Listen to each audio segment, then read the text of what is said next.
Hello दोस्तों, कैसे हैं आप सब। तो चलिए आज की कहानी स्टार्ट करते हैं। आज रचना को ऑफिस से घर आने में कुछ ज़्यादा ही लेट हो गया। वजह थी एक इम्पॉर्टेंट मीटिंग। उसको घर आते आते 9:30 हो गया। रास्ते भर उसके मन में यही चल रहा था कि आज तो सासू माँ के गुस्से से तो मुझे कोई नहीं बचा सकता है। एक बार और जब ऐसे ही ऑफिस से आने में 10 बज गए थे, तब भी सासू माँ और ननद रानी ने खाना बनाने की जहमत नहीं उठाई, उल्टा लेट आने के लिए सुनाया। और जब उसने खाने में बस रोटी सब्जी बनाई तो उसमें भी उन्होंने 10 तरह की कमियां निकाली, वो अलग। उस दिन उसे सबको खाना परोसते, खुद खाना खाकर रसोई समेटते हुए 12 बज गए, पर कोई भी उसकी मदद के लिए नहीं आया। यही सब सोचते हुए वो घर पहुंची, जहां दरवाज़ा उसकी ननद ने खोला। घर पहुंचकर उसने देखा कि सब कोई नॉर्मल है। माँ जी, पापा जी टीवी देख रहे थे, विकास लैपटॉप में अपने ऑफिस का काम कर रहे थे और ननद रानी अपने फ्रेंड से फ़ोन पर बातें कर रही थी।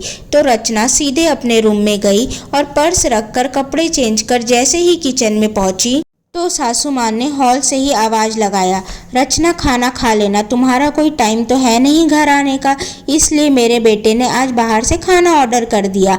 ये सुन रचना पहले तो बहुत खुश हुई, फिर वो किचन की फैली हुई हालत देखकर बहुत उदास हो गई और बिना खाना खाए ही किचन समेटने लगी।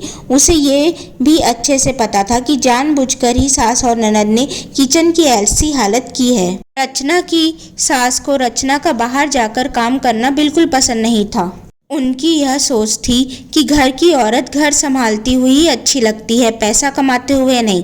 पर बेटे की जिद के कारण उन्हें बहू को जॉब में भेजना पड़ता था, लेकिन घर में वो रचना को परेशान करने का कोई मौका नहीं छोड़ती थी। रचना ने कई बार अपनी सास को कहा कि मम्मी जी, झाड़ू पोछा बर्तन और डस्टिंग के लिए एक काम वाली रख लेते हैं। पर सासू माँ कहती कि पैसे ज़्यादा हो गए हैं क्या तेरे पास, मैंने भी सब किया है और आगे भी घर की बहू ही ये सब करेगी। आज भी रचना ने सिंक में देखा कि सुबह से लेकर रात तक के बर्तन जूठन के साथ पड़े हुए हैं। जिन्होंने जो खाया पिया सब सिंक में डालते गया और वो मन ही मन कहने लगी कि कोई कुछ भी खा रहा है और उसी टाइम अपने बर्तन साफ कर दे तो क्या हो जाएगा। पर नहीं, घर में तो है ना मुफ्त की नौकरानी, तो कोई कुछ काम क्यों ही करे। किचन और बर्तनों का पहाड़ देखकर गुस्से में रचना ने खाना भी नहीं खाया और किचन साफ करके कमरे में सोने चली गई।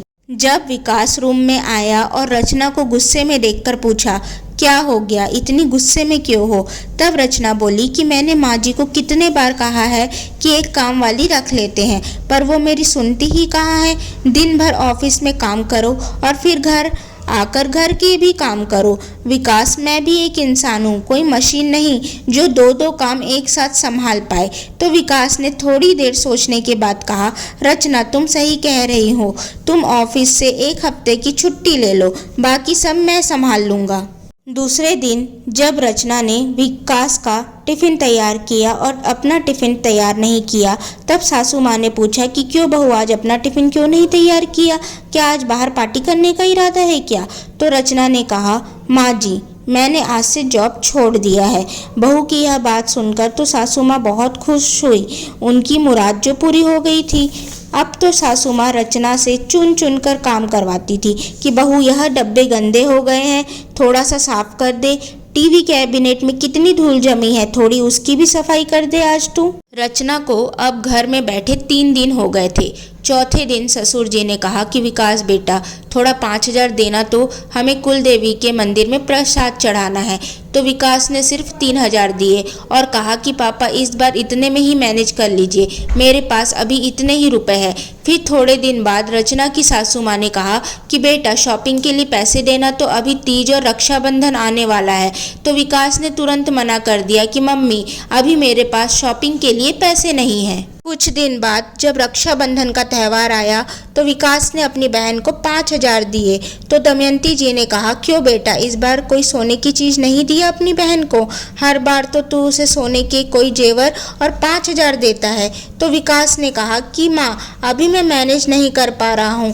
तो दमयंती जी ने कहा कि क्या इतने कंगाली के दिन आ गए हैं कि तू अपनी बहन को एक सोने की छोटी चीज़ भी ना दे पाए रक्षाबंधन में। तो विकास ने कहा, कि मम्मी, हर साल मैं और आपकी बहू दोनों मिलकर कमाते थे और दोनों ही मिलकर स्वाति को उसके बर्थडे, रक्षाबंधन सब में गिफ्ट देते थे, पर इस बार मैं अकेला काम कर रहा हूँ तो मुझे सब चीज़ मैनेज करना पड़ता है, जैसे कि घर खर्च, कार की ईएमआई, लोन और बाकी सारे छोटे मोटे खर्चे।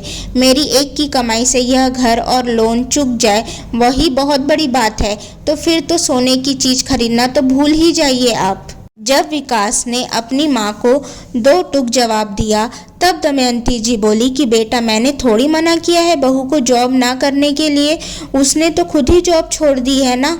तो विकास ने कहा कि माँ, जब भी रचना ने काम वाली लगाने को कहा तब आपने मना कर दिया। अब वह भी तो एक इंसान ही है ना, कोई मशीन नहीं कि दिन भर ऑफिस में काम करे फिर घर आकर घर का भी काम करे। उसे भी थोड़ी आराम की ज़रूरत है और इस वजह से उसने अपना जॉब छोड़ दिया।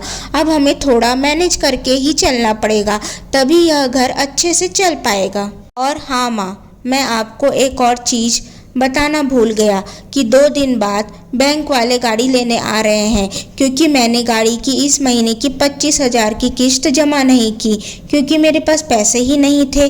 आपने काम वाली के 2-4 हज़ार बचाने के चक्कर में अपनी बहू की 50,000 की नौकरी ही छुड़वा दी। अब मुझसे जितना हो सकेगा मैं उतना ही करूँगा, आप लोग मुझ पर ज़्यादा निर्भर ना रहे। ये सब बोलकर विकास अंदर रूम में चला गया। विकास के अंदर जाते ही विकास के पापा ने दमयंती जी को कहा, भाग्यवान बच्चे, अब हम पर नहीं हम बच्चों पर निर्भर है, तो ज़्यादा बच्चों को रोकने टोकने की कोशिश ना करो, नहीं तो इसका अंजाम अच्छा नहीं होगा। जैसा चल रहा है वैसे ही चलने दो। बहू को उसकी जॉब में वापस जाने दो और उसे तंग करने की बजाय उसे अपना सहयोग दो, ताकि वह घर और ऑफिस दोनों अच्छे से संभाल सके। अपने पति की बात मानकर दमयंती जी ने विकास और रचना को हॉल में बुलाया।